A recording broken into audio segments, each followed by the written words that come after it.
Merhabalar, kanalıma hoş geldiniz. Bugün sizlerle çok ünlü bir markaya ait efsane bir çanta yapacağız. Yani gerçekten efsane diyorum. Normalde böyle çok fırfırlar bana göre değildir. Uzun zamandır böyle fırfırlı bir çanta isteğiniz vardı. Hazır bu çanta karşıma çıkmışken dedim yapalım. Bakar mısınız? Ya o kadar güzel oldu ki yani şöyle inanamayacaksınız. Keşke yakından gerçeğini görme şansınız olsa. Sapları, sap detayı bakar mısınız astarın güzelliğine? Çok güzel bir çanta yaptık. Yani her detayını verdim. Bakın şöyle aparatlarımız var.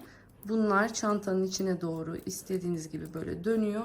Dilediğimizde bu şekilde ayarlı saplarımızı takıyoruz.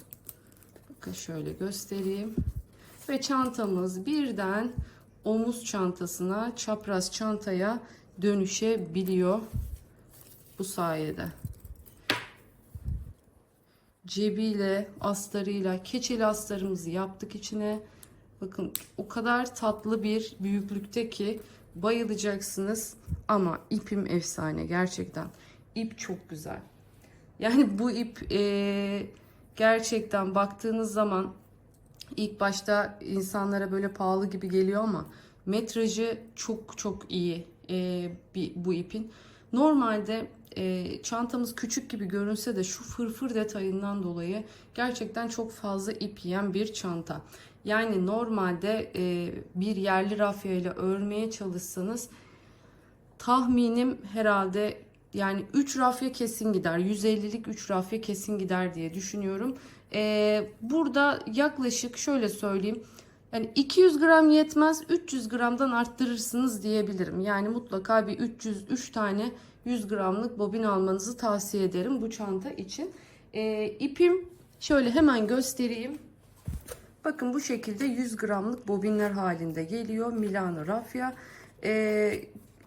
Dokusu çok güzel. İpek gibi bir dokusu var. Örümü çok güzel. Gerçekten ben bayıldım bu iplere.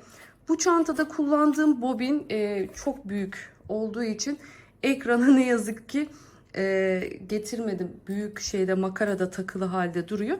O yüzden şöyle bu 100 gramlık boylarını göstereyim dedim size. Açık saman rengi, bu da siyah rengi kullandım çantamda. Umarım beğenmişsinizdir. Bu çantayı benimle örmek istiyorsanız hemen detaylı anlatımına başlayacağım. Son bir hatırlatma. Hala kanalıma abone olmadıysanız kanalıma abone olup gönderilerimi beğenir, yorum yaparsanız çok mutlu olurum. Biliyorsunuz abonelikler tamamen ücretsiz diyorum ve hazırsanız haydi hemen çantamızı örmeye başlayalım. Çantamızın tüm parçaları aynı örnekle yapıldığı için ben şimdi kenar kısmını, ağız kısmını ve bir yüzünü hazırladım. Diğer yüzünü birlikte hazırlayacağız şimdi ve aynı zamanda da sayıları vereceğim. Şimdi bu parçadan bir tane daha birlikte öreceğiz. Bunu kenara kaldırıyorum, o yüzden bu çantamızın önü şu şekilde. Evet, 24 santimlik bir ene sahip. 20 santimde şöyle göstereyim. 20 santimde bir boyu var parçamızın. İlk olarak bundan hazırladık. Bir tane yan parçamız var. Şöyle görüyorsunuz. Şimdi bunu size sayılarını söyleyeceğim sırasıyla. 20 zincirle başlıyoruz. Örerken daha net bir şekilde anlayacaksınız. 2 tane zincir bırakıp üçüncüsünden batarak çakma trabzanlarımızı yapmaya başlıyoruz. Toplamda 18 tane çakma trabzanımız oluyor. Şu zinciri saymıyoruz. Bu zinciri saymadığımızda 3, 6, 9, 12, 15, 18. 18 tane çakma trabzanımız oluyor. Hemen bunun da şöyle ölçüsünü vermek istiyorum. 9 santimlik bir yan körük kısmımız bu bizim. Boy olarak da söyleyeceğim. Yalnız şöyle bir durum var. Şunu söyleyeyim size. Toplamda bakın şöyle 67 santimlik var. 67 santim yaptım. Köşe formumuz, köşe dönüşümüzde yedirme yapalım. Oralarda kasma olmasın diye 67 santim parçamı tuttum. Yani siz dilediğiniz gibi bunu büyütüp küçültebilirsiniz. Yapacak olduğunuz şey bu. Şu gördüğünüz parçayı şöyle şu şekilde ölçtüğünüzde bakın şöyle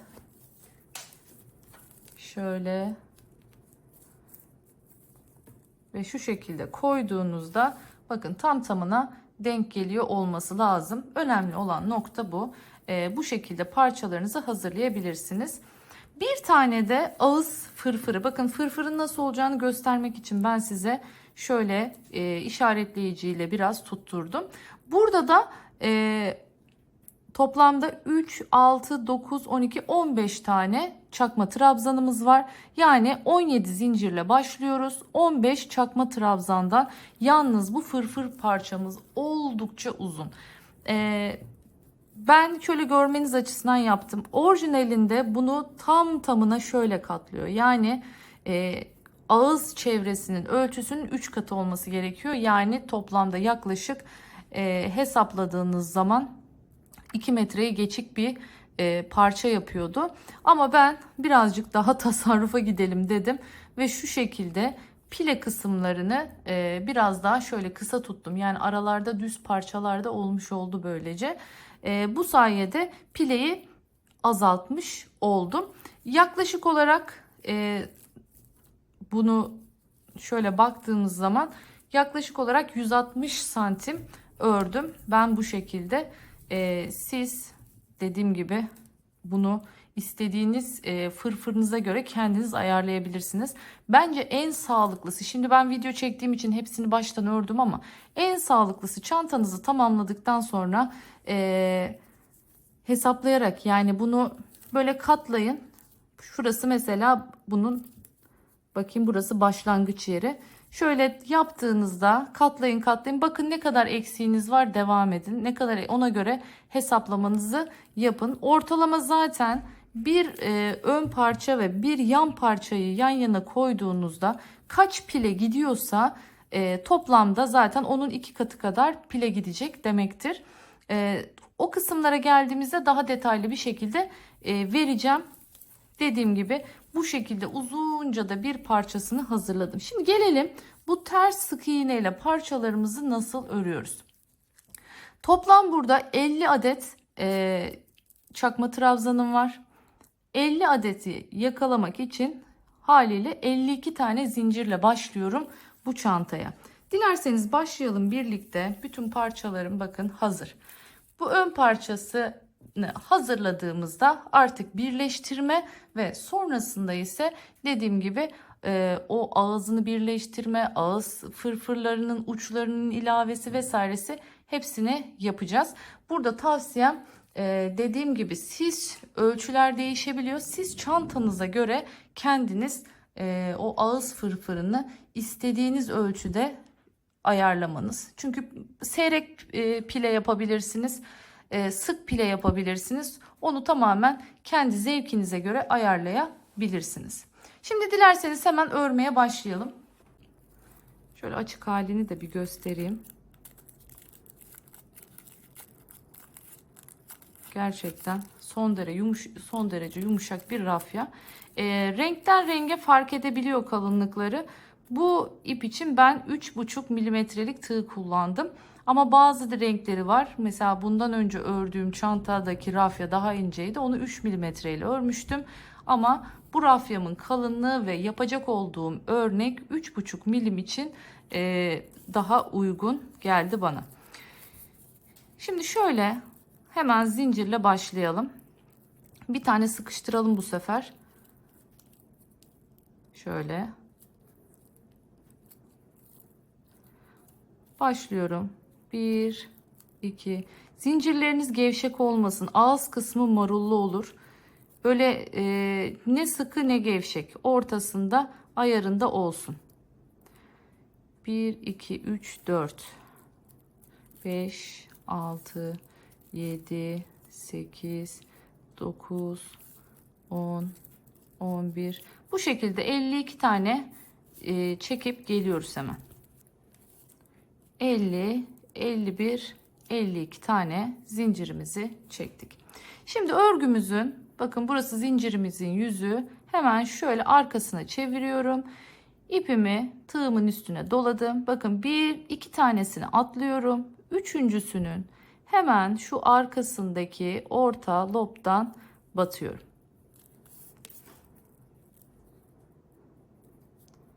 Şöyle bakın, hepsini birden topladım ve bir çakma trabzan elde etmiş oldum. Hemen yanındakine giriyorum. Şimdi çakma trabzanın sırrını da vereceğim size. Güzel çakma trabzan nasıl yapılır? Şunu bir çekelim. Evet. Şimdi iyi bir, güzel bir çakma trabzan için bir kere tepeniz sıkı olacak. Yani şu tığınızdaki ilmek sıkı olacak. Şu doladığınız ilmek de sıkı olacak. Sonrasında battıktan sonra bu ilmeği uzatabilirsiniz. Bakın şu ikisi sıkı. Üçüncüyü uzattınız ve çektiniz. Bu şekilde üçüncüyü uzatabilirsiniz. Ben orijinaldeki biraz sıkı sıkı yapılmış bunlar. O yüzden çok uzatmadan böyle ayarında, kıvamında yapmaya çalışıyorum.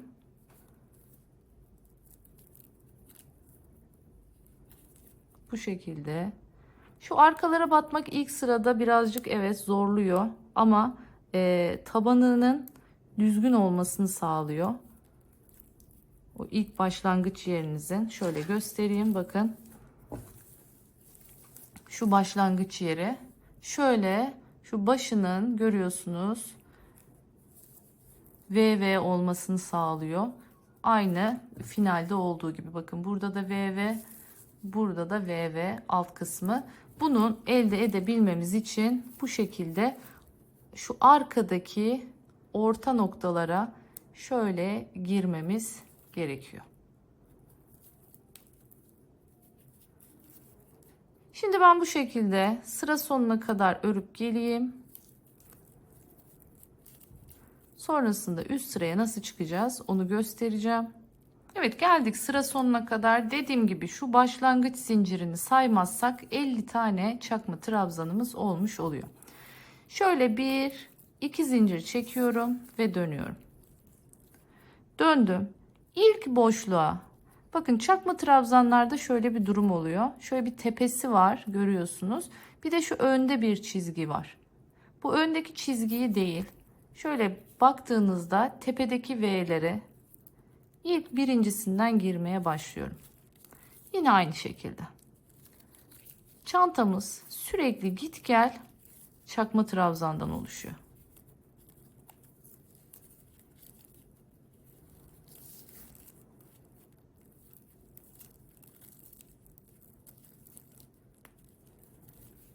Bu şekilde tepelere giriyorum.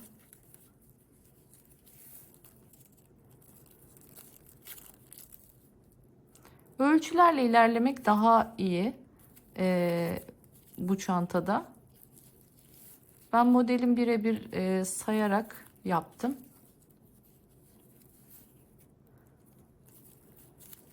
Ama kullanılan ip biliyorsunuz değiştiriyor her şeyi. O yüzden santimleri baz alırsanız kendinizi ipinizin kalınlığına göre, inceliğine göre sayıyı arttırıp azaltabilirsiniz. Sonuçta bir şey değişmiyor çantanın yapılışında. Sayılı örnek kurulumlu bir çanta değil çünkü. Bu şekilde devam ediyorum. Bakın gördüğünüz üzere şurada daha net bir şekilde göstereyim. Böyle ara ara bu çizgiler oluşmuş oluyor bu çantada. Bakın görüyorsunuz. Dediğim gibi tepesine battığımız için arkası da aynı şekilde. Önü arkası olmayan bir model bu. Her türlü aynı oluyor. Dediğim gibi çakma trabzanların 3 tepesi olduğu için 2 tanesine battığınızda bu bir tanesi burada bir çizgi hat ortaya çıkartmış oluyor. O da güzel bir görüntü veriyor açıkçası. Şimdi ne yapacağım? Sıra sonuna geleceğim. Yine 2 zincir çekeceğim. Yine döneceğim. Ara ara sayın. Dikkat edin. Çünkü Bakın şöyle göstereyim. En son noktaya geldiğinizde dilerseniz bir orayı da göstereyim ben.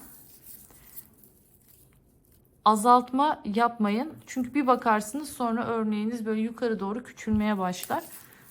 Olabildiğince eğer yeniyseniz bu işte o zaman sayarak ara ara böyle kontrol ederek gitmenizi tavsiye ederim.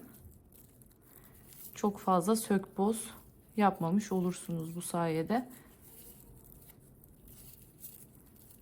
Şimdi ben örüp geliyorum hemen. Evet, geldik şimdi bakın. Şu kenardaki zinciri dediğim gibi saymıyorum. Şurada 2 tane görüyorsunuz. Ters sık iğnem var. Hemen girdim tepesine. Bakın son trabzanım bu. Çakma trabzanım. Hemen onun da tepesine giriyorum. Dikkat edin, bakın şu öndekini bırakacağız. Şu tepedekine gireceğiz. Şu köşede şaşırabilirsiniz. Sanki çünkü bu döndüğü için tepesi burasıymış gibi duruyor. Şu hattı devam ettirmemiz lazım. Onu bırakıyorum. Bakın üstteki V'ye giriyorum. Görüyorsunuz burada bir V var. Oraya giriyorum. Ve son çakma trabzanımı da böylelikle yapıyorum. Yine 1 2 zincir çektim ve döndüm. Yine ilk boşluk, bakın. İlk çakma trabzanın tepesi oluyor bu. Devam ediyorum, bakın yanındaki. Görüyorsunuz yine bir çizgi. Önde hep bir çizgi bırakıyoruz bu şekilde.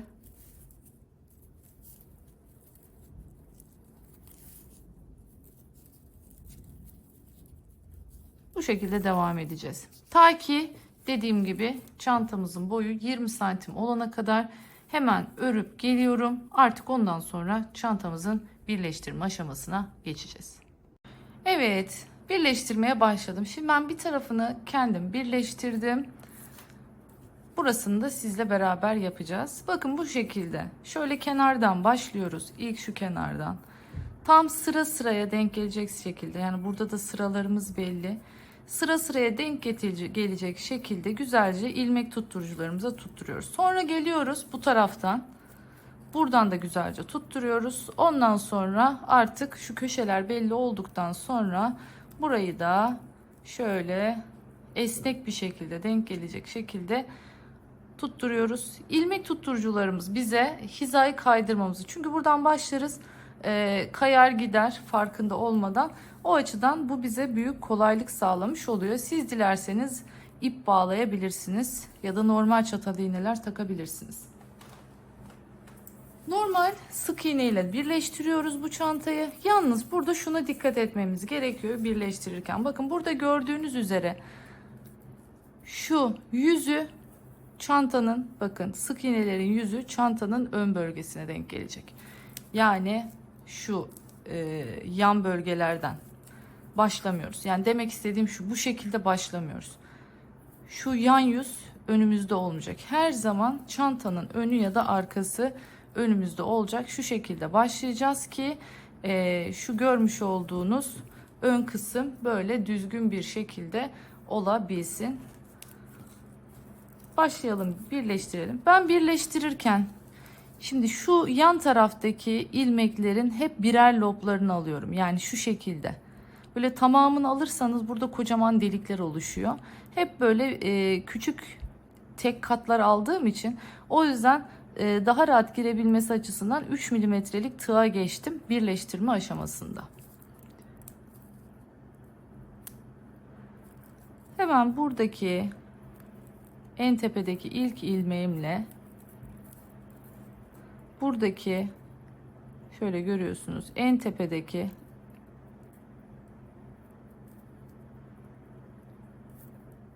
burası zincirle başlayan kısımmış. Bakın buraya bu şekilde giriyorum.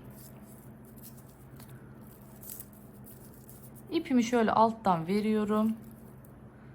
Tığımla çektim. Bir zincirle bunu sıkıştırıyorum. Sonra tekrardan aynı yere tekrar giriyorum. Şöyle bakayım. Şimdi bu sefer normal sık iğnemi yapıyorum buraya. Bu iplerimi de içinden yürüterek gideceğim. Bakın kastettiğim şu. Burada da bir trabzan var. Şimdi şurası biraz iplerden dolayı kalınlaştı. Şimdi burada da bir trabzan var. Alırken şöyle trabzanın şu şekilde bir kanadından alıyoruz. Aynı şekilde bakın diğerinin de bir kanadından alıyorum. Şimdi battığım yerler gözüksün diye bu ipi içinden yürütmeyeceğim. Siz yürütebilirsiniz. Ben sonra iğneyle izleyeceğim. Çünkü onu ortaya alırsam nerelere battığımı göremeyeceksiniz. O yüzden bırakıyorum onları kenarda. Bakın sıra sıra gidiyoruz. Şimdi burada nereye battığınızın çok önemi yok. Yeter ki şöyle birer tane alın karşılıklı.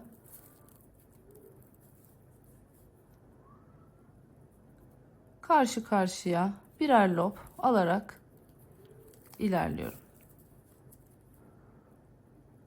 Bak, trabzandan şöyle bir kanat alıyorum. Buradakinden de aynı şekilde. Bakın burada zincir tarafına denk geldik şu anda. Yine şöyle bir. Böylelikle delikler oluşmamış oluyor.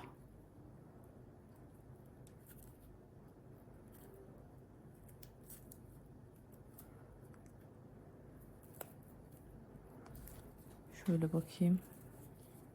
Şuradan alacağım.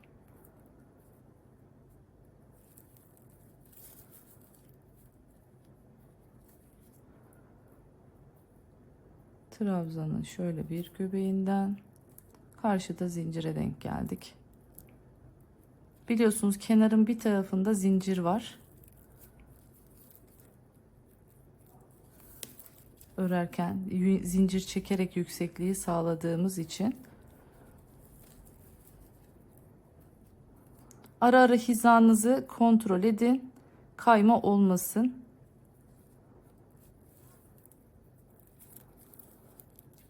Yani şuradan teyit edin. Karşı karşıya gidiyor muyum diye. Şimdi mantık anlaşıldı diye düşünüyorum.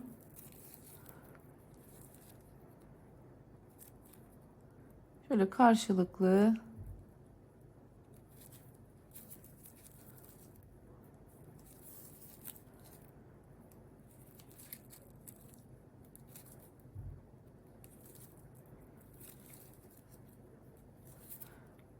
hani önüme neresi çıkarsa diyoruz ya. O şekilde gidiyoruz. Yeter ki dediğim gibi hizayı kaydırmayalım.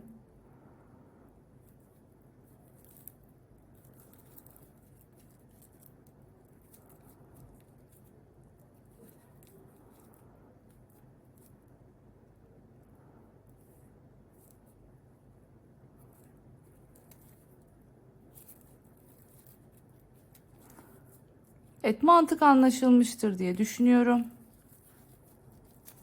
Bakın ağız ağza devam ediyoruz. Görüyorsunuz hiçbir kayma olmadı. Aynı şekilde geleceğiz şimdi köşeye. Böyle geleceğiz, devam edeceğiz. Sonra bunu şu şekilde tutacaksınız yine düzgünce. Arkadan şimdi burası dikkat ettiyseniz kısa, şurası birazcık daha uzun. Şöyle bir fark var. Bunu yaparken ne yapacaksınız? Zaten o bir şekilde dengeleniyor. Onun da sebebini söyleyeyim. Şimdi buradaki ilmeklerimiz artık normal sık iğne tepesi. O yüzden bunlar sık. Ama buradaki battığımız yerler trabzan yanları olduğu için buralar büyük. Haliyle zaten buradan bir tane buradan bir tane yaptığınızda otomatikman burası dengelenmiş oluyor. O konuda bir sıkıntı yaşamazsınız. Dönüp dolaşacağız. Şimdi ağız kısmına kadar geleceğiz. Buraya kadar geldikten sonra artık fırfır aşamasına geçiyoruz. Evet, çantamızı bakın bu şekilde kutu formuna getirdik. Ekleme kısmı bitti. Şimdi burada artık burayı bitireceğiz.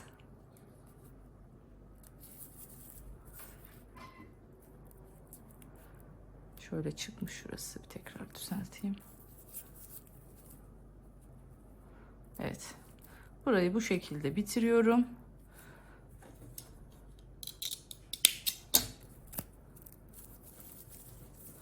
Evet, ana gövdemiz artık hazır. Şimdi geldik şu bakın şöyle de bir sap yapacağız biraz sonra. Gerçekten çok güzel bir sap bu. Nasıl yapıldığını göstereceğim. Çantalarınıza, birçok çantanıza kullanabileceğiniz çok güzel bir sap modeli. Birlikte biraz sonra yapacağız. Şimdi bu fırfırımıza geldik. Fırfırımızı çantamıza birleştirmeye başlayacağız. Ama öncesinde şimdi çantanın fırfırın ağız kısmında bir sıra kendi renginden, bir sıra da siyah renkte dolaşacağız. Aynı örnekle dolaşacağız. Şöyle şuradan başlayacağım yapmaya. Bu şekilde açıkken öncesinde halletmeniz sizin için daha kolay. Şimdi benim siyah ipim yolda, kargoda. Elimde siyah ip yok. Siyah ip gelene kadar ben beklemeyeceğim. Size birleştirmeyi göstereceğim.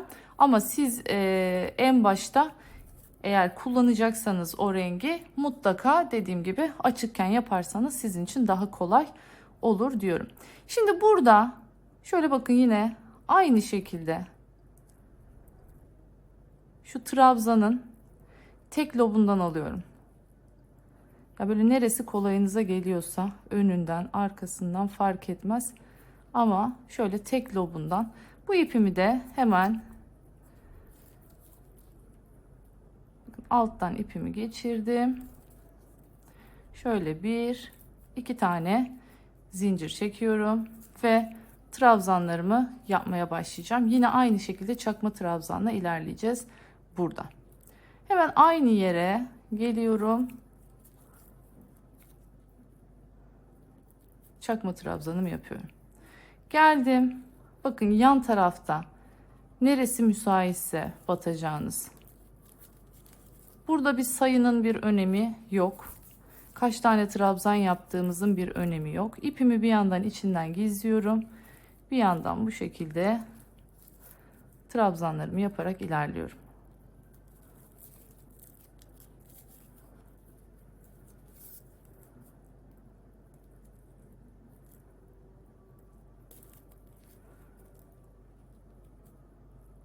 Yine 3 milimlik tığ ile devam ediyorum. Batmam kolay olsun diye.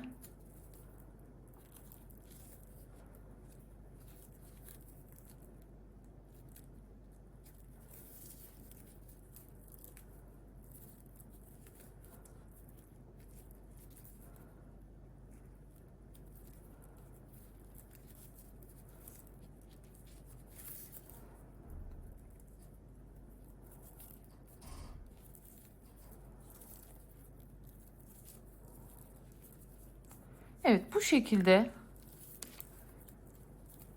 komple dolaşacağız kenarını.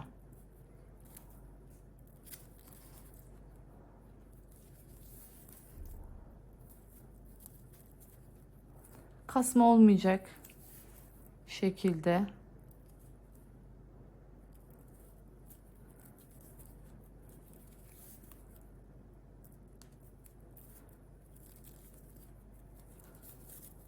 şöyle göstereyim. Bu şekilde kenarına bir sıra dolaşıyoruz. Bundan sonra bir sıra da siyahtan dolaşacağız bu şekilde. Hemen bunu da bitiriyorum. Geliyorum. Ondan sonra artık çantanın ağzına fırfırı takacağız. Takarken de şöyle yapıyoruz. Bunu komple bitiriyoruz. Geliyoruz.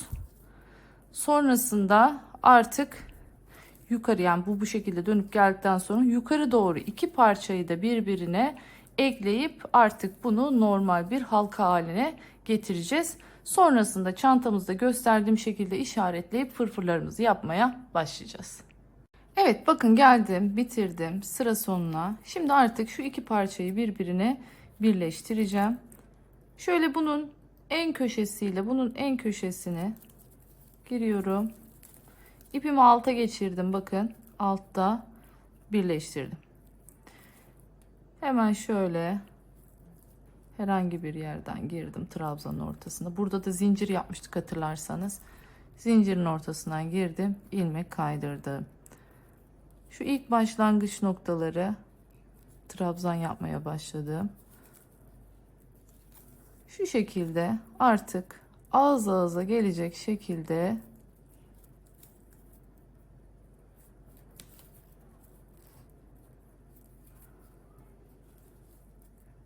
bunu dilerseniz siz dikerek de birleştirebilirsiniz. Ben ipi koparmamak adına, çünkü buradan artık çantanın ağzına eklemeye başlayacağım. Bu şekilde aşağıya inmeyi planlıyorum.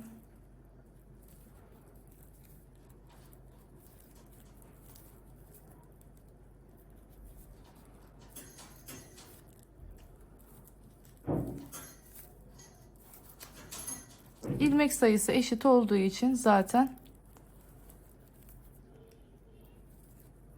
ağız ağza bu şekilde birleşiyor. Hemen sıra sonuna kadar örüp geliyorum. Evet, bu şekilde ucuca birleştirdim. Şimdi artık çantamızı alıyoruz. Ağız kısmına. Bakın geliyorum şimdi tam çantanın yan ortasına. Şöyle tam ortaya gelecek şekilde bir işaret koyuyorum buraya. İkisini birleştiriyorum yani.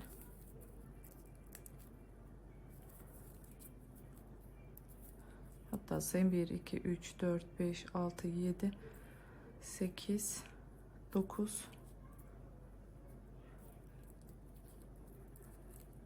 9 normalde tam ortası. 9, 9 olduğu için şöyle 10'uncudan taktım. Bakın bu şekilde bunu taktım. Şimdi şöyle bir ortasını buluyorum. Diğer yan ortasını buluyorum. Bakın burası diğer yan ortası. Onu da getiriyorum. Aynen buradaki ortaya takıyorum.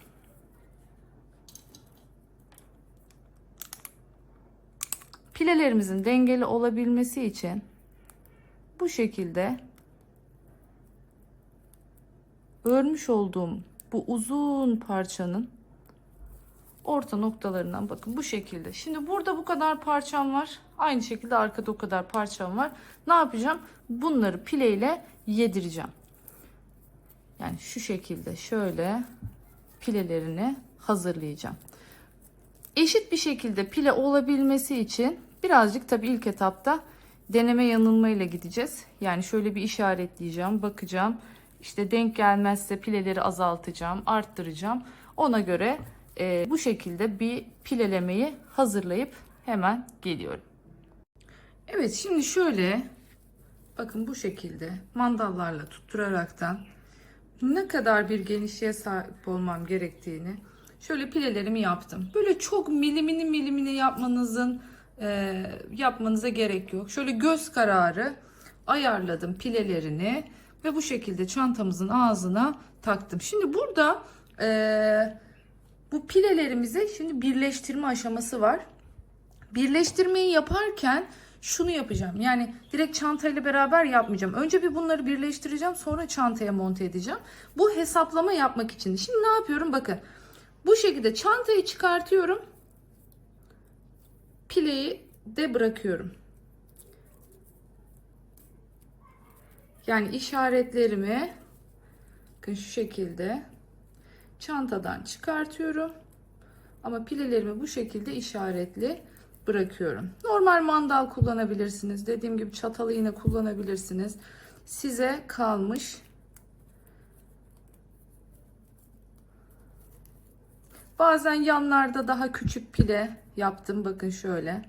Yan kısımlarda daha küçük pile yaptım. Şöyle 2 pile sığsın diye. Önlerde daha büyük pile yaptım. Ve bu şekilde çantanın ağzına pilelerini denk getirdim. Bakın şöyle çantadan çıkartıyorum. Pileler kalıyor.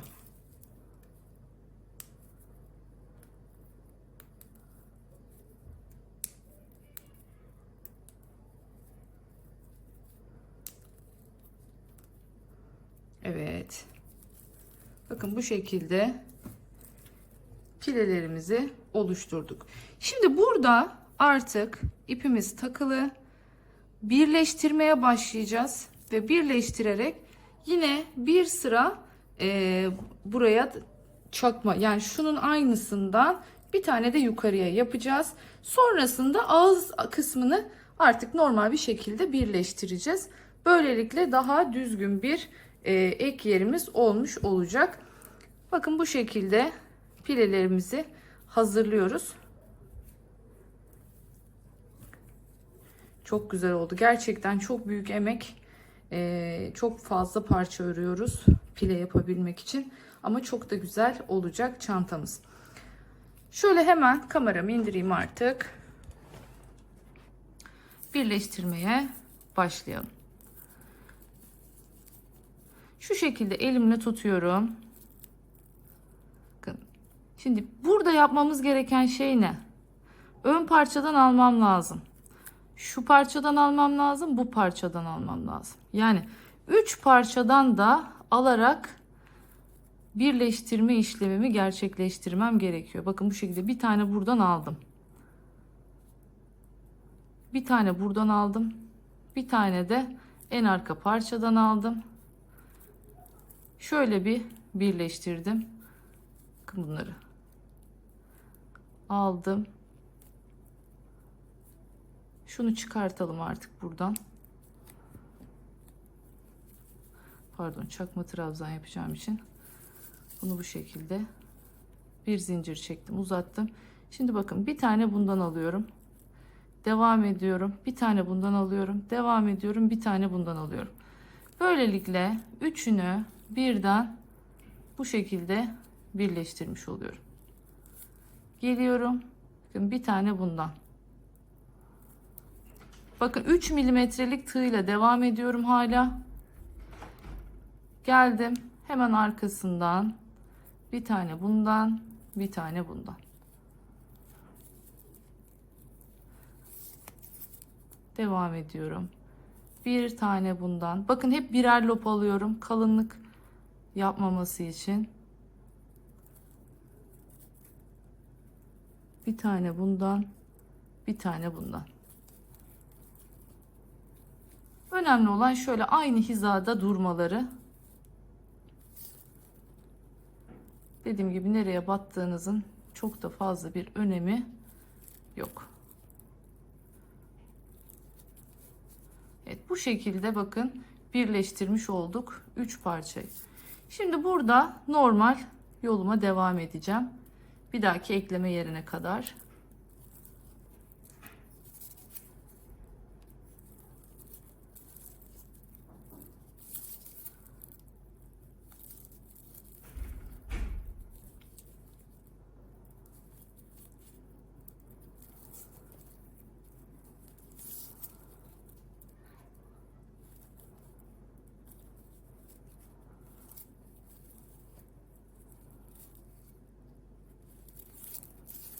Evet.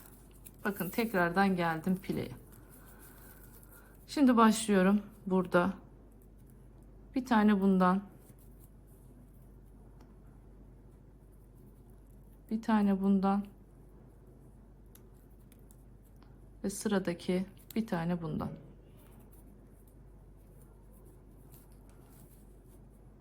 Hepsinden çıkartıyorum. Yalnız ipimi dolamayı unutmuşum.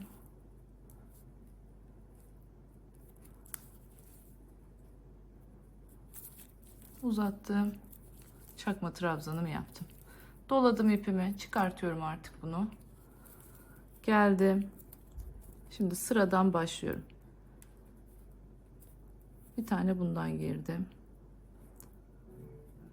Bir tane bundan girdim. Bir tane bundan.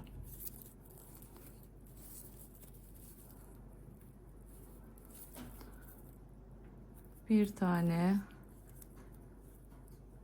Bakın hizasına ne gelirse. Bir tane ve bir tane.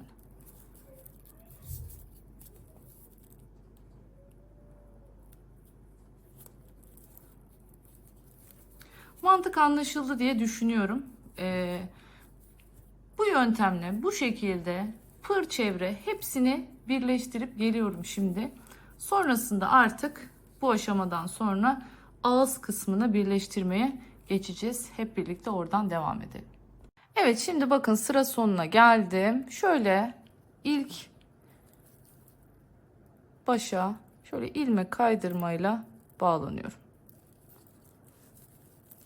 Tekrardan bakın bitirdim. Tekrardan şöyle yine aynı ortadan başlayaraktan yerleştirdim. Bakın tam tamına şu şekilde fırfırlarım yerleşmiş oldu. Şimdi hemen buradan artık burayla birleştirme, yani çantayla birleştirme kısmına geçiyoruz. Şimdi yine bir iki zincir çekiyorum yükseklik için, ipimi doladım. Şimdi karşısında nereye geliyorsa hemen bakın şöyle uzattım ve bu şekilde çakma trabzanımı yaptım. Doladım. Hemen yanındakine giriyorum. Burada da yanındakine giriyorum. Çektim. Uzattım. Çakma trabzanımı yaptım. Yanındaki.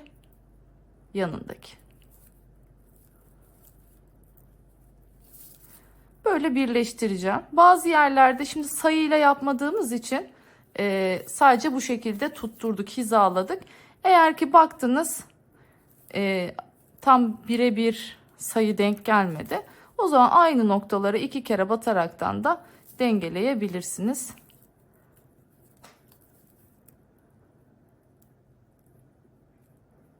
Bu şekilde bir buradan bir karşıdaki sık iğnenin tepesinden, çakma trabzanın tepesinden bu şekilde adım adım ilerliyoruz.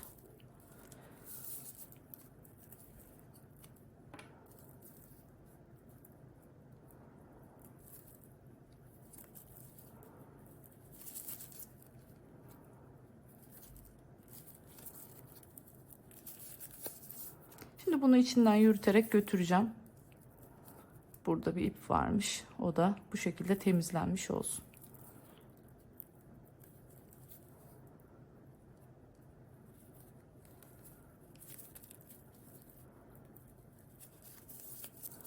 Bu şekilde devam ediyorum. Sıradaki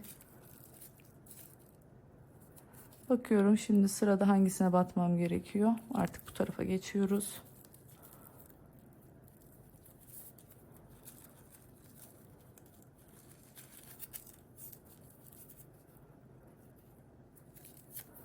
Buradaki sık iğnenin tepesi, yani buradaki trabzanın tepesi, buradaki trabzanın tepesi. Bu şekilde bakın gerçekten çok kolay bir şekilde böyle birleştirebiliyoruz. Şu çalışmayı yaptığımız için. Bir oradan, bir oradan.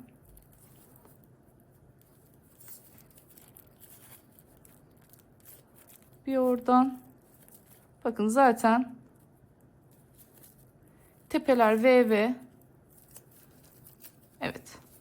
Şimdi hemen sıra sonuna kadar dolaşıp geliyorum. Çantamızın ağzını artık burada bitiriyoruz. Bakın son derece düzgün. Yalnız fırfır ağır bastığı için burada şöyle bir durum var. Bu çantamıza mutlaka ve mutlaka kalıp astar kullanmanızı tavsiye ediyorum. Yani astarı çalışırken içine aynı zamanda bir keçe astar daha dikeceksiniz. Yani iç içe 2 tane astar gibi olacak. Bu sayede yalnız şuna dikkat edin. Nasıl olsa keçe astarın içinden gözükmüyor diye böyle çok sert renkler, çok alakasız cırt renkler kullanmayın. Çünkü ister istemez deliklerden görünüyor. Sonra hoş bir görüntü olmuyor.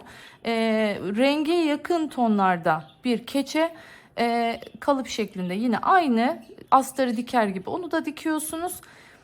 Dediğim gibi keçeli astar çalışacağız bu çantada kalıp gibi durması açısından. Çünkü fırfırlar ağır bastığı için bakın şu şekilde çantanız çökme yapar. Tabii ki de içini doldurduğunuzda, saplarını taktığınızda bu durum rahatsız etmez ama yine de bence şöyle kalıp gibi bir astar çalışsak bu çantaya son derece güzel olacak diyorum. Hemen dolaşıp geliyorum. Ağız kısmını artık burada kapatıyoruz.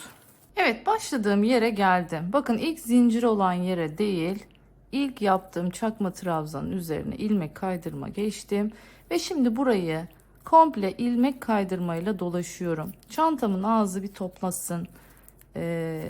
daha düzgün dursun diye. Siz dilerseniz burada ters sık iğne vesaire de yapabilirsiniz.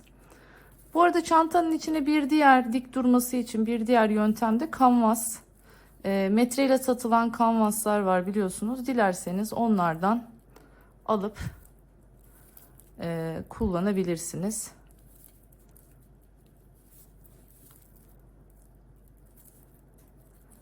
Aynı kalıp gibi ölçülerde kesip köşelerinden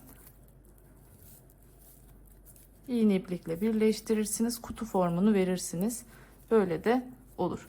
Şimdi artık bunu da yaptıktan sonra çantamız tamamen bitmiş olacak. Dediğim gibi sadece sap detayı ve astar detayı kalacak. Gerçekten şöyle çok tatlış, çok güzel bir çanta oldu. Ben sık iğne ilmek kaydırmasını dolaşıyorum, geliyorum. Ondan sonra artık sapının videosuna geçelim. Evet, sıra geldi artık çantamızın bu güzel sapını yapmaya.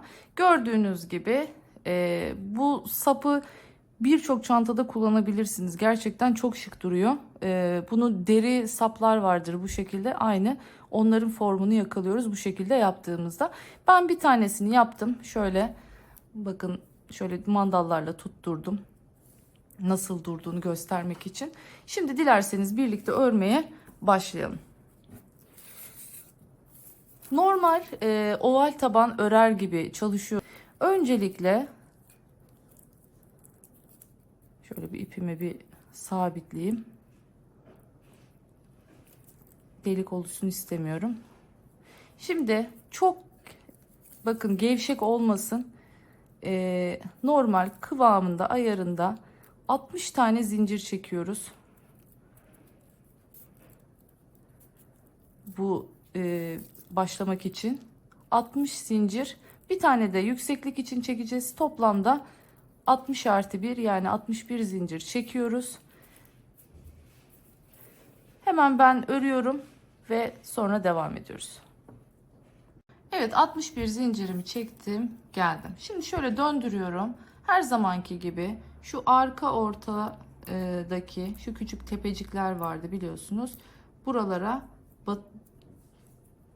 batarak sık iğnelerime başlıyorum.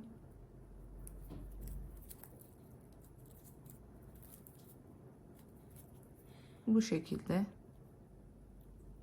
Bunu yapıyorum ortada delik oluşmaması açısından.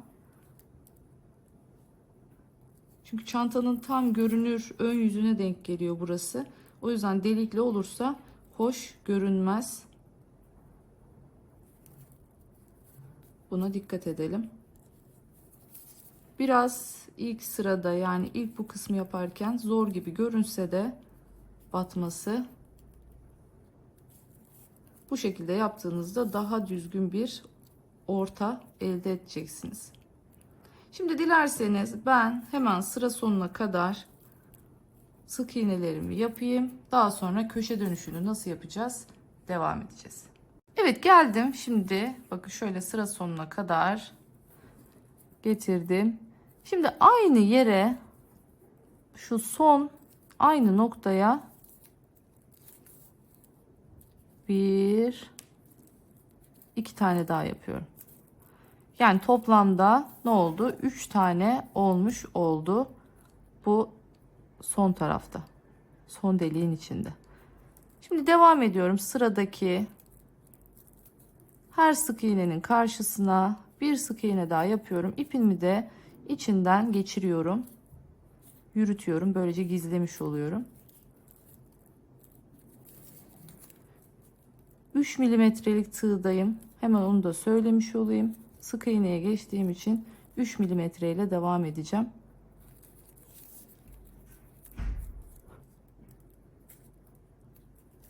Biraz şu karşılara girmek zor. Ama bunu da yapmazsak göbek geniş oluyor. Eğer gevşek yaparsanız.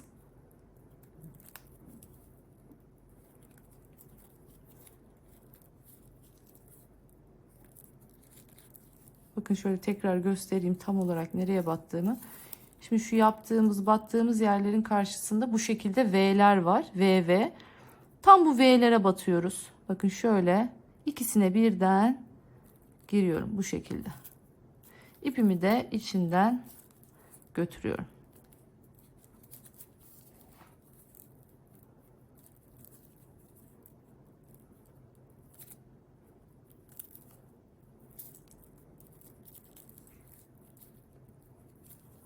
Şöyle bakın ne kadar sımsıkı olduğunu görebilirsiniz.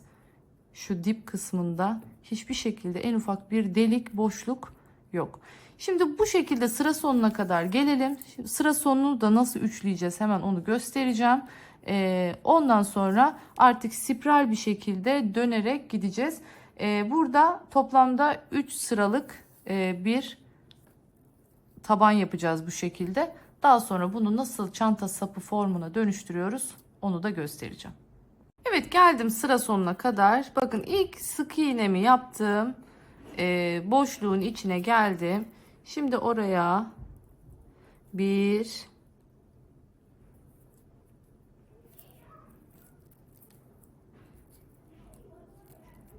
şöyle iki ve bir tane daha yapıyorum. Ve o ilk yaptığımı yok ediyorum şimdi burada. Şöyle 3.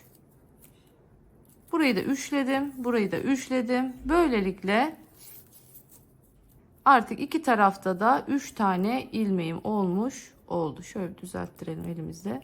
Şimdi normal yoluma devam ediyorum. Birinci sıram bitti.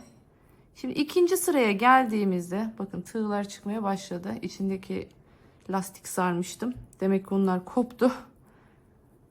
Tekrardan bir düzeltme lazım. Streç de sarabilirsiniz böyle durumlarda. Ya da içine lastik de sarabilirsiniz. Böylelikle rahatlıkla tığınızı kullanmaya devam edebilirsiniz. Kayma sorunu ortadan kalkacaktır. Normal bakın sık iğnelerime devam ediyorum. Daha henüz ikinci sırada görüyorsunuz hiç bir arttırma yok. Dümdüz yoluma devam ediyorum. Burayı üçledik. Köşeyi, bu köşeyi üçledik. Ve normal her sık iğnenin üzerine bir sık iğne olacak şekilde. Şimdi sıra sonuna kadar örüyorum ve geliyorum. Evet, geldik şimdi sıra sonuna. Burada 1, 2, 3 tane en son deliğe battığım ilmeğim vardı. Şimdi bu ilmeklerin her birine çift batacağım. 1, 2. Birinciyi yaptım. Şimdi sıra ikincide. 1, 2. İkinciyi de yaptım. 1, 2. Evet, üçüncüyü de yaptım. Şimdi buradan sonra yine normal diğer tarafa gidene kadar her sık iğnenin üzerine yine bir sık iğne olacak şekilde örmeye devam ediyorum. Buraya geldiğimde işlemi tekrarlayacağız. Yine aynı deliğin içine battığımız bakın 1, 2, 3 tane ilmeğimiz var. Şimdi bunları da çiftleyeceğiz. Bunları da çift yaptığımızda 3 ilmek 6 ilmeğe çıkmış olacak köşede. Buradakinin aynısı olmuş olacak. Hemen bu kısmı da aynı şekilde örüyorum ve tekrardan ilk yani şimdi arttırma yaptığımız yere geleceğim. Burada arttırmayı artık nasıl yapacağız onu göstereceğim. Evet, şimdi bakın burada da arttırmamızı yaptık. Geldik şimdi tekrardan ilk arttırma yapmaya başladığımız yere. Şimdi burada önümüzde çiftler var bakın. 3 tane çiftimiz var. Şimdi bunların şöyle geliyorum. Birincisine çift yapıyorum. İkincisini aynen örüyorum. Şimdi tekrardan çift, yine tek, yine çift,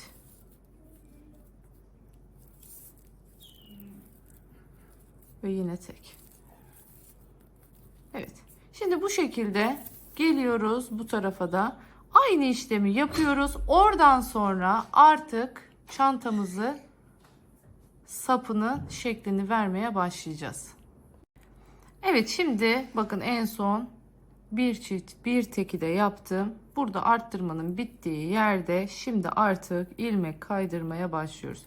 Bakın normal batacakmış gibi tepeye giriyorum. İlmek çıkartıyorum ve ilmek kaydırıyorum. İlmek kaydırdım. İlmek kaydırdım. Ve bunu tam 3 kere yaptım. Pardon, 4 kere yaptım. Şimdi artık buradan sonra sapımızı şöyle katlıyoruz. Şimdi yassı değil, daha hafif silindirik durması için, hani o şekli alabilmesi için dilerseniz bunun içine bir kalıp olarak bir kordon koyabilirsiniz. Onun üzerine çalışabilirsiniz. Daha sert bir, yani benim için bu kafiydi, yani yeterli şu sertlik. İçine bir şey koymadım. Ancak dediğim gibi bu şekli verirken veremezseniz, eğer ki o yuvarlak değil de şöyle yassılaşırsa içine bir şiş takaraktan yapabilirsiniz. Şimdi şöyle katlıyoruz bunu. Burası bu şekilde, dikme yeri böyle kalacak. Aynı şurada olduğu gibi. Şimdi ilmek kaydırmayla devam edeceğim. Şuradan yalnız tam hizasını alıyorum. Bakın karşı şöyle tam hizasını alıyorum. Şuradan başlayacağım birleştirmeye.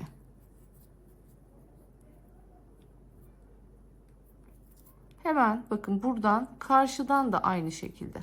İki taraftan da VV şeklinde alıyorum. Çektim. Ve ilmek kaydırdım. Aynı şekilde. Bir buradan ve bir buradan ve çektim. İlmek kaydırdım.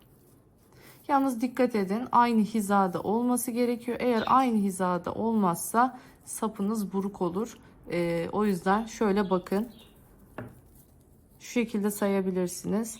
Bu bir çift bir tekle bitmişti. Bakın tekten sonraki sayıyla buradaki ilk çiftten sonraki sayı aynı olması gerekiyor. Zaten belli eder kendisini. O şöyle baktığınızda düzgün duruyorsa tamamdır. Bakın bu şekilde.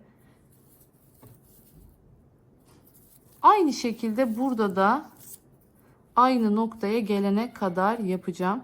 Yani şöyle bakarsanız şuradan sayıyorum. 1, 2, 3, 4 tane bırakıyorum. Bakın ilk çiftten 4 tane öne geliyorum. Bunu da burada bitireceğim. Bu şekilde dikme yeri kalmış olacak.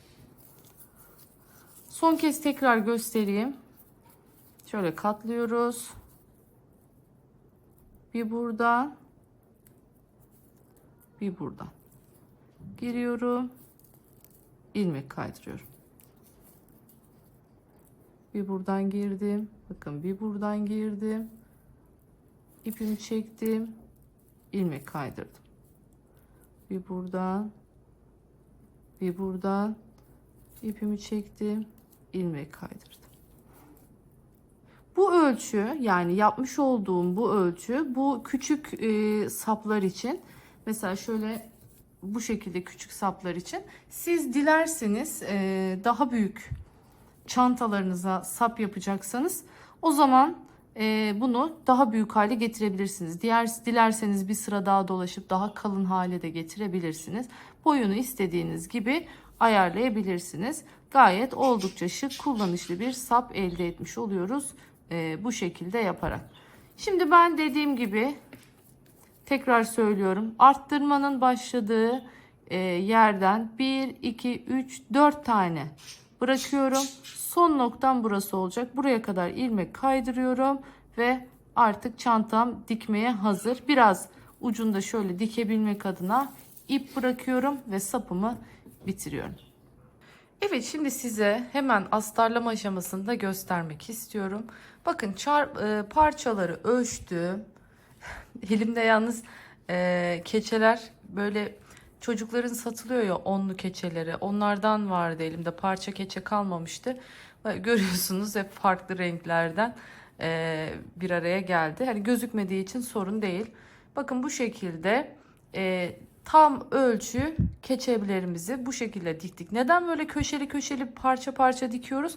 Şu kutu formu düzgün bir şekilde olsun diye. Sonrasında bir de normal astarımızı çalıştık. Klasik torba çantalara çalıştığımız, kol çantalarına çalıştığımız gibi. Bunun normal iki kenarından dikişi var. Bakın şöyle, bir de köşe çalışması var.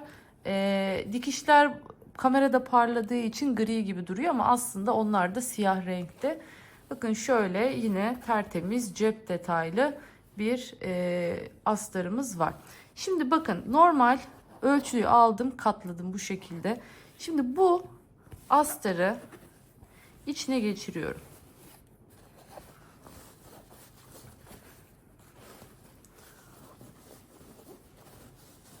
Astarlarınızı tam kalıp çalıştığınızda bakın şöyle tam şu dikişleri yan ortaya gelecek şekilde ayarlıyorum.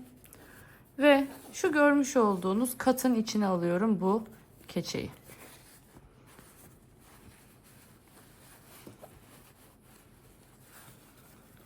Şöyle.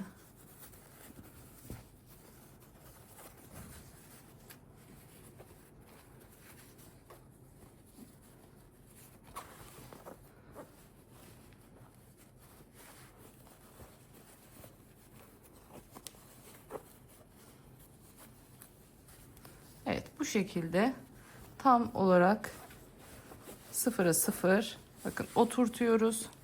Sonrasında şimdi bunu makineye götüreceğim ve makinede şu ağız kısımlarını keçeyle ikisinin bir arada durması için şöyle bir dikeceğim.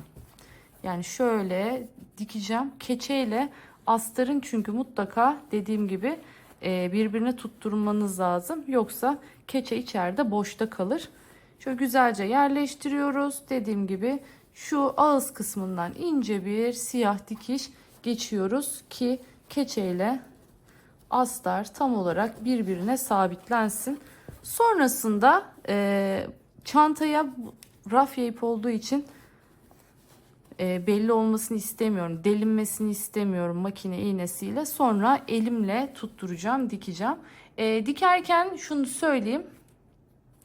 Böyle gizli dikiş tekniğiyle dikeceğim. Astarlama videosunun içinde çantaya nasıl tutturduğum gizli şekilde onun da videosu var.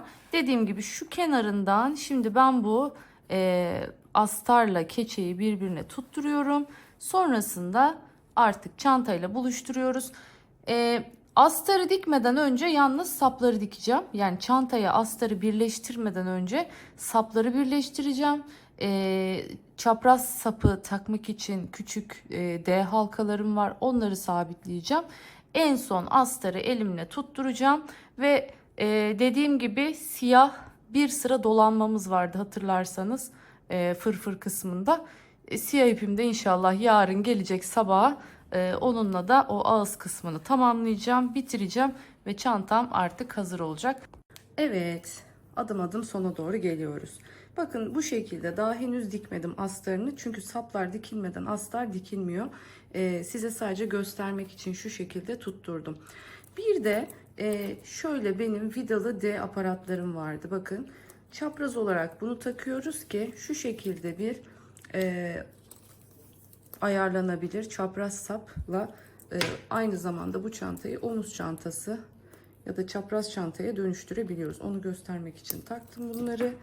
Şimdi nereye takıyoruz ve bu vidaları ne şekilde gizliyoruz onu göstereceğim. Bakın öyle bir yere takıyorum ki bunu. Şöyle vidaları var çünkü bunun. Bu tam olarak burada sapın altına denk geliyor. Şöyle bakın göstereyim. Ortalama ayarladım. Dengeledim, ortaladım ve şu şekilde ilk saplarımı diktim. Bir tarafı bu şekilde hazırladım. Şimdi diğer tarafında tek tarafını diktim. Bu kısmını birlikte dikeceğiz ve aynı zamanda bakın altına bu vidaları da böylelikle gizlemiş olacağız. Bu yöntemle yani bir taşla iki kuş vurmuş oluyoruz.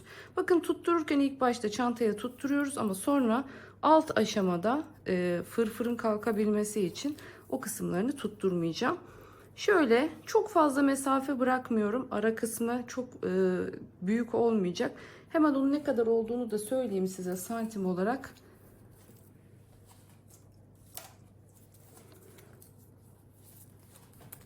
Şöyle iki sapın arasında 9 santimlik bir mesafe var.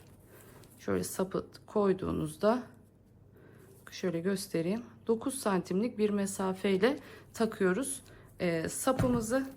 Şimdi gelin bunu birlikte dikelim. Şu kısmını açayım astarın. Bakın görüyorsunuz bu şekilde katladım ve ağız kısmından astarı keçeye tutturdum. Bu sayede hem çok güzel kalıp gibi bir astar oldu. Biraz sonra bunu elimle tutturacağım. Dediğim gibi astar videosunun izlediğiniz zaman hem astarın nasıl yapıldığını görebileceksiniz. Hem de aynı zamanda gizli dikiş tekniğiyle çantaya nasıl tutturuyorum onu da görebileceksiniz o videonun içinde. Şöyle hemen bir ip alıyorum. İpimi iğneme geçirdim. Şöyle koyuyorum sapımı.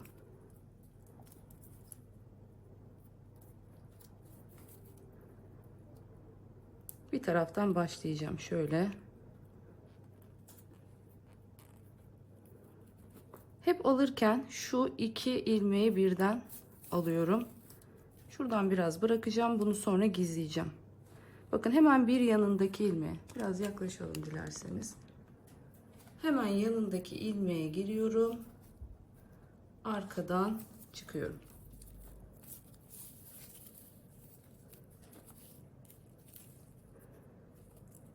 Geliyorum yine alttan bir sonraki ilmeğe. Bir sonraki ilmek arkadan çıktım. Normal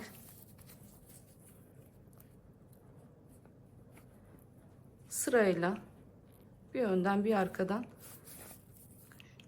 şöyle tam şu V'nin ikisini birden alıyorum. Şimdi buradan sonra artık fırfırdan çıkıyorum. Bakın şu şekilde çantadan tutturmuyorum buradan sonra.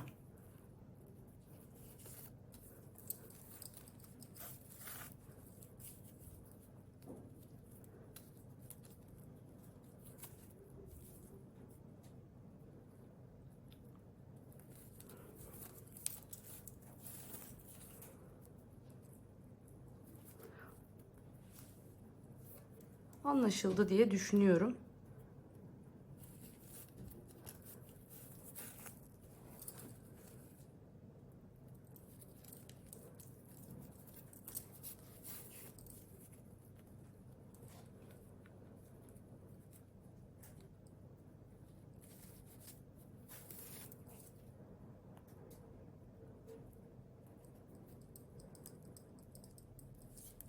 Bakın yukarı çıktığım için artık çantanın gövdesinden çıkıyorum.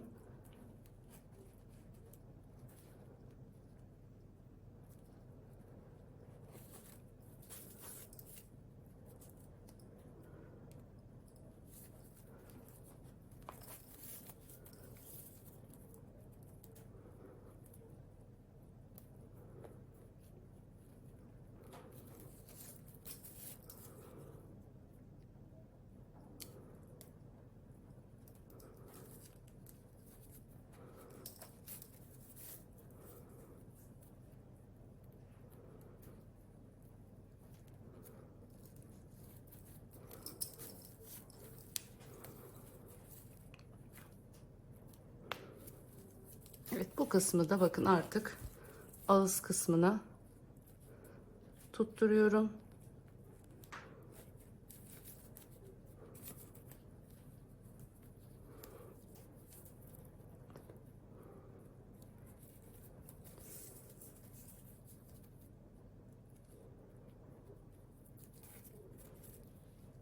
Bu ipin güzel tarafı o kadar sağlam ki hiçbir şekilde kopma yaşamanız mümkün değil bu ipte. Gerçekten son derece sağlam. Evet, bakın çantamızı bitirdik. Tutturduk bu şekilde. Şimdi bu iplerimi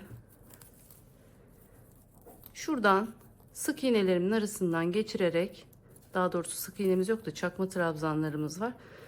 Önce şöyle bir sabitletiyorum bunu.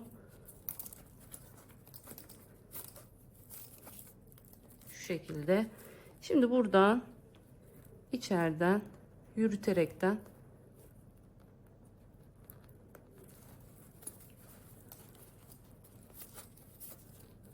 saklıyorum. Şöyle biraz aşağıya gidelim. Astarın altına doğru.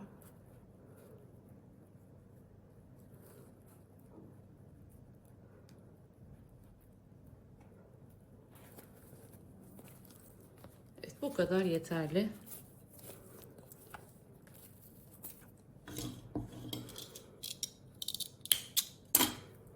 Şimdi ben aynı işlemi bunun içinde yapacağım. Dediğim gibi orayı halledeceğim. Astarını da dikeceğim. Şimdi birlikte artık son sıramızı öreceğiz.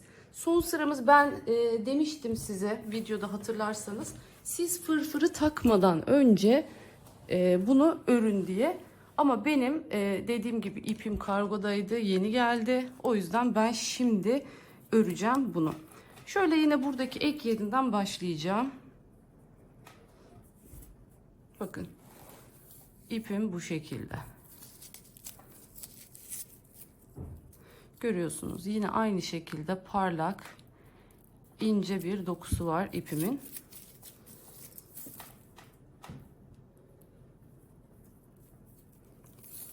Şimdi alıyorum ipimi. Normal bir sıra daha fazladan örmüş oluyoruz. Yani herhangi bir fark yok. Şuradaki ilmek kaydırmayla birleştirdiğim yerden girdim.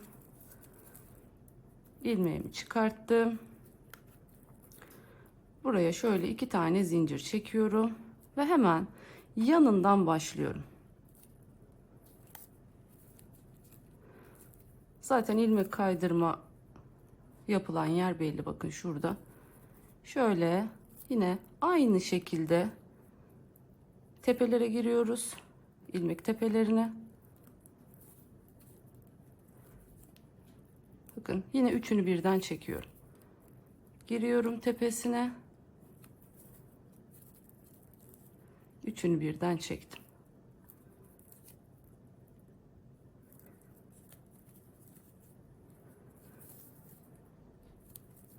Şimdi bu şekilde sıra sonuna kadar dolaşıp geleceğim.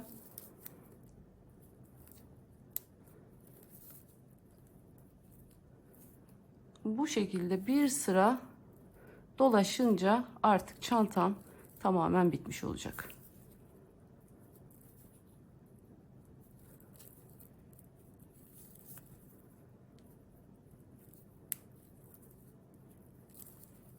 Hemen sıra sonuna kadar dolaşıp geliyorum. Evet, astarını da diktim, çıt çıtlarını da diktim. Bakar mısınız? Efsane bir çanta oldu. Astar o kadar kaliteli duruyor ki. Tabii siz videoda biraz daha rengi parladığı için böyle antrasit gibi görüyorsunuz ama simsiyah bir astar var karşımızda. Bu şekilde bakın çıt çıtlarımı deriye monte ettim. Daha sonra derileri de bu şekilde buralardan şöyle astara monte ettim. Daha sonra astarını diktim. Tekrar dediğim gibi astar videosunun içinde çantaya gizli dikişte nasıl tutturduğumu da görebilirsiniz. Gerçekten son derece böyle kalıp gibi, kumaş zaten kalın ve tok bir kumaş. İçinde bir de keçe de olduğu için kalıp gibi bir çantamız oldu. Bakın dediğim gibi şöyle çapraz halkalarımız var. Buraya şöyle bir çapraz askı asıyoruz. Böylelikle dilediğimizde, elimizde dilediğimizde omzumuzda çantamızı rahat bir şekilde kullanabiliyoruz. Bunların bu şekilde içeriye böyle hareketli olmaları güzel oldu. İçeriye doğru kıvrılıyor. Yani dışarıdan sabit bir bu şekilde görüntüsü yok. İçeri döndürdüğümüzde hem şık hem de güzel bir görüntüsü oldu. O ipin kendinden hafif parlaklığı, dokusu. İlk kez bir çantayı hiç ütülemedim. Bu çantayı hiç ütü yapmadan bitirdim. Gerçekten harika, efsane bir çanta oldu. Umarım beğenmişsinizdir. Bitmiş hali nasıl şirin, nasıl klas ve nasıl güzel duruyor.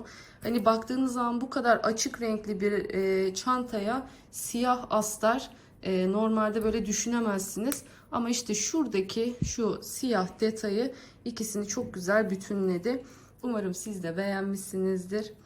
Bir başka videoda daha görüşmek dileğiyle. Kendinize çok iyi bakın. Hoşça kalın.